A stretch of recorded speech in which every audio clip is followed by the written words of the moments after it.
Hello, ഇന്ന് ഞാൻ വന്നിരിക്കുന്നത് നമുക്ക് ബീച്ചിൽ നിന്നൊക്കെ കിട്ടുന്ന അതേ ടേസ്റ്റിലുള്ള ഒരു കാടമുട്ട ഫ്രൈ ആയിട്ടാണ്. ഇത് തയ്യാറാക്കാനായി ഞാനിവിടെ 10 പുഴുങ്ങിയ കാടമുട്ട എടുത്തിട്ടുണ്ട്.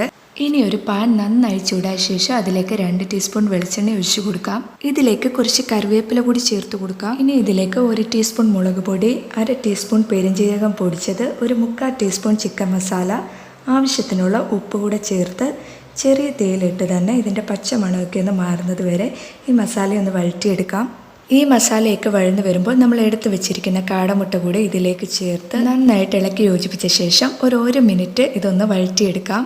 പ്രത്യേകം ശ്രദ്ധിക്കുക, ലോ ഫ്ലെയിമിൽ ഇട്ടിട്ട് വേണം നമ്മളിത് ചെയ്തെടുക്കാം. അവസാനമായി കുറച്ച് കറിവേപ്പില കൂടെ ചേർത്ത് കൊടുത്ത് അടച്ചു വെച്ച ശേഷം ഫ്ലെയിം ഓഫ് ചെയ്യാം. 3-4 സെക്കൻഡ് അത്രേ വേണ്ടൂ. നല്ല ടേസ്റ്റി ആയിട്ടുള്ള ഈ കാടമുട്ട ചൂടോടെ തന്നെ ഒന്ന് കഴിച്ചു നോക്കൂ. അപ്പോൾ എല്ലാവരും ഇതൊന്ന് ട്രൈ ചെയ്ത് നോക്കിയിട്ട് ഫീഡ്ബാക്ക് അറിയിക്കാനും അതുപോലെ തന്നെ സബ്സ്ക്രൈബ് ചെയ്യാനും മറക്കരുത് കേട്ടോ.